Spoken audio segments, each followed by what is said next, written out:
আজ ৭৬তম প্রজাতন্ত্র দিবস ভারতবর্ষের। আজ আমাদের ভারতবাসী হিসাবে আমি আজ গর্বিত, আমাদের সবারই গর্বের দিন।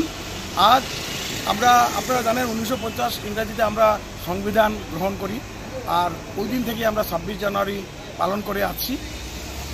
আজকে এই ২৬ জানুয়ারি পালন হয়েছে স্বাধীনতা ১৫ আগস্ট ১৯৪৭-এ পাওয়ার পর থেকে। তারপর সংবিধান রচয়িতারা সংবিধান রচনা করেছেন, আর এই সংবিধান রচনা করার পরের থেকেই প্রজাতন্ত্র যেটা পরিবারতন্ত্র ছিল আর যেটা রাজতন্ত্র ছিল তার অবসান হয়েছে। আমাদের দেশ কোনো পরিবার চালাবে না, কোনো ব্যক্তি চালাবে না, আমাদের দেশ জনসাধারণ চালাবে। আমরা সংবিধান গ্রহণ করেছি government of the people, by the people, for the people. আমাদের দেশ সার্বভৌম দেশ, আমাদের দেশে অন্য কোনো দেশের দখলদারি নজরদারিও চলবে না। আমরা আমাদের দেশকে নিজেরাই আমরা ভারতবাসী রক্ষা করতে হবে।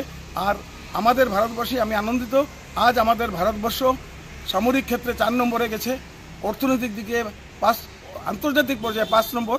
আর যেহেতু আমরা রাস্তা নির্মাণ করি, সেতু নির্মাণ করি, আমরা যেহেতু পিডব্লিউডিতে চাকরি করি, গতিকে আমাদের গর্বের ব্যাপার যে আমরা পৃথিবীর মধ্যে আজকে রোড নেটওয়ার্কে আমরা second largest, just after the USA.